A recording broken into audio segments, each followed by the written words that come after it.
This is Josh Weiss from Velo, welcoming you to the fastest 2 minutes in automotive. This is the rundown. Josh, thank you for the intro. We are back. It's spooky season. We're in black and white. I'm going to jump right into some numbers that are clear. We are seeing positive trends over from our friends at Market Genie, Kevin. 5.5% growth over the last few weeks. I'm curious what you're seeing as far as arrows for the shop management side.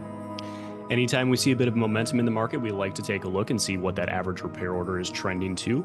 Similarly to the market, it's about 5.5% up over the last 8 weeks, putting us at about $597. And by the way, anytime that you can see just about 600 in the market, it means that there's some pretty good strength going on with the volume that's coming in as well. That's over about 12,000 of our customers, US and Canada. So we love to see the momentum there. And speaking of what's going on now, especially with Directionally coming up on SEMA next week, Tony, you and I will both be there. Maybe a little bit of a sneak peek on some of the product releases or some of the features that might contribute to those business metrics coming up in the show. Yeah, make sure you stop by our booth to visit us. We have a release. We're happy and excited to talk to you about it. I don't want to let the cat out of the bag, but make sure you come see us. We got some training classes going on. All our staff's going to be there. Very excited. And then Kevin, this is going to jump right into our Feel Good. We're hosting an awards event. Can you tell us more about it?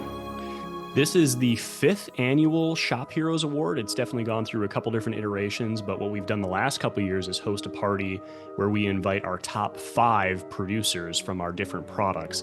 This includes everything from our customer champion, our breakthrough business, elite entrepreneur, sales superstar, and then obviously my favorite, the Shop Hero, which is nominated by peers within the market. Last year's winner was Liz Perkins from L1 Automotive, and she got a chance to hang out with us at SEMA, accept her award, got a chance to make a speech. So we're looking forward to identifying that Shop Hero as well this year. It's always a really big event for us, and we love seeing the good that's happening within the industry. We'll see you all next week, and that's it for this edition of the Spooky Rundown.